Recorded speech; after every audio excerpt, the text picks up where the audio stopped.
Hi, welcome back to my channel, Beautiful Minutia. If you're new here, my name is Tiffany, and today I am talking about my August TBR. This is actually a little bit of a smaller TBR in the fact that there are only 6 books on this TBR, but it's also not a small TBR because every single one of these books is over 500 pages long. So there's that. 3 of these books are carryovers from last month, and 3 are 3 brand new books. These will all fulfill prompts on my summer book bingo board, and I think out of all of these, after that, I only have like 1 or 2 spaces left. So I'm going to try to fill those in, but I'm not sure if I'm going to be able to black out my bingo board or not, but it's worth a try. So first up on this list is a big chunker that I have been reading for several months, and that's The Count of Monte Cristo by Alexander Dumas. I feel like this book doesn't really need that much of an introduction. I feel like a lot of people have a general idea about what it's about, but in case you don't, it's about a young man, Edmond Dantes, who is betrayed and framed and then is wrongfully imprisoned, and then kind of his revenge story, if you will.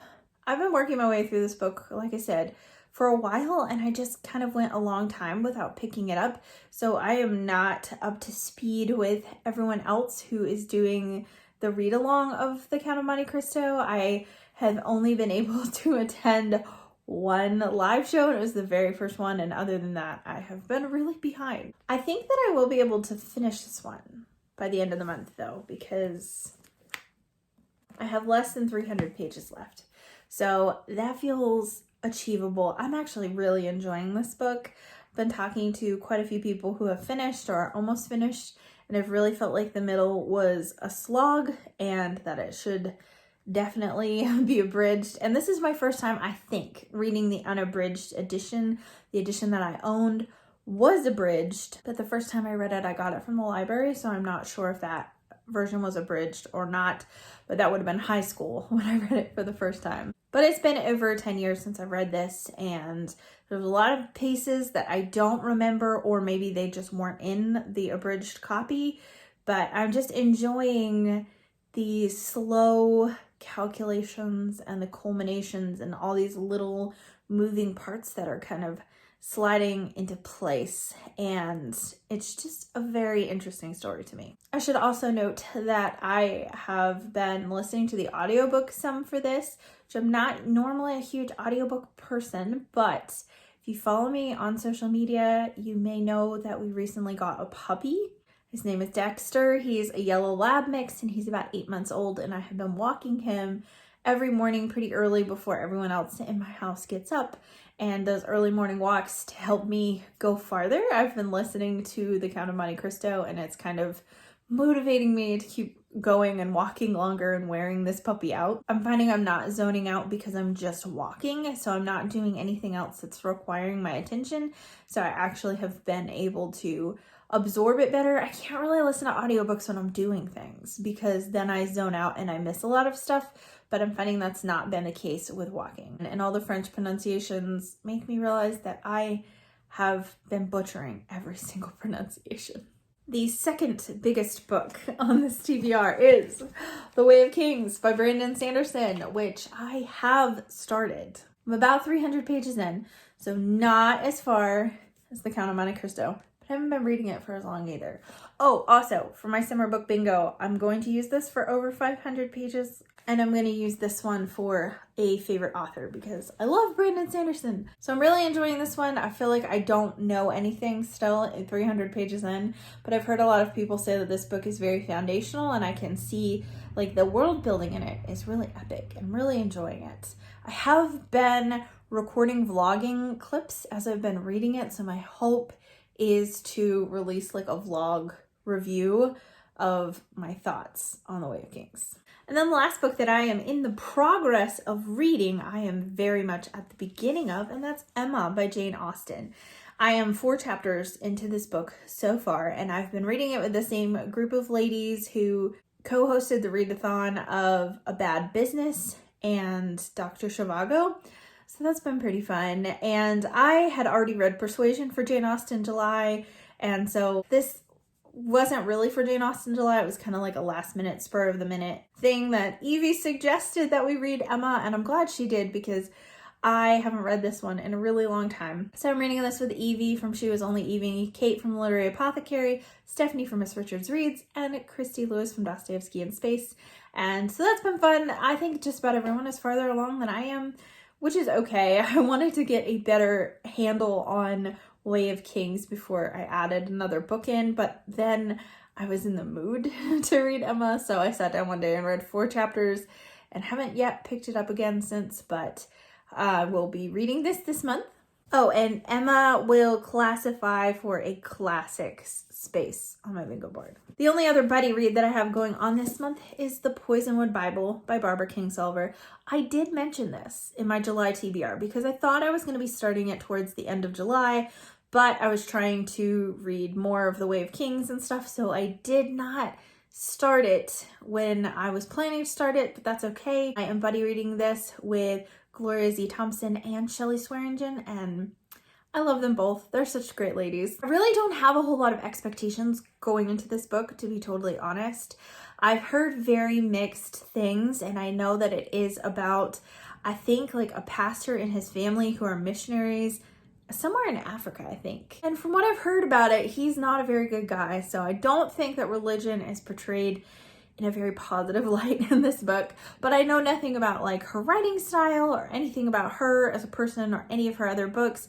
I had just picked this up at a library book sale for very, very inexpensive, and it's been sitting on my shelf for a while, so it is actually part of my Read or Rid project for this year, which if you haven't watched that video, I'll link it, but I have 24 books that I am trying to read by the end of 2022, and if I don't read them, then I need to get rid of them because they've been sitting on my shelves for far too long. So this is one of the books from that list, and so I will be able to check this off and see what I think, and I'm really interested to hear what Gloria and Shelley think too. So the Poisonwood Bible will be for the space on my bingo board that's set in a different country than your own. So for the sci-fi space on my bingo board, I have a very ambitious book here, and with all the books that I'm reading that are huge, this will probably be the first book to get booted, and I don't know if I'll finish it or not. Looking at it right here, it is like 750 pages long, and that's Dark Age by Pierce Brown. Earlier this year, I completed the original Red Rising trilogy, and then this is the first book of the next trilogy, which I think takes place like 10 or 15 years after Morningstar ended. Hello, Editing Tiffany here, and I realized that I made a mistake and that Dark Age is not, in fact, the next book in the Red Rising trilogy, but Iron Gold is. I had them swapped. So the good news is that this is just a little bit shorter than Dark Age, but it's still 600 pages long, so it's not that much better. Also, I have heard that this second trilogy is more bleak and dark and brutal than the first trilogy, and that one was pretty dark and brutal for me.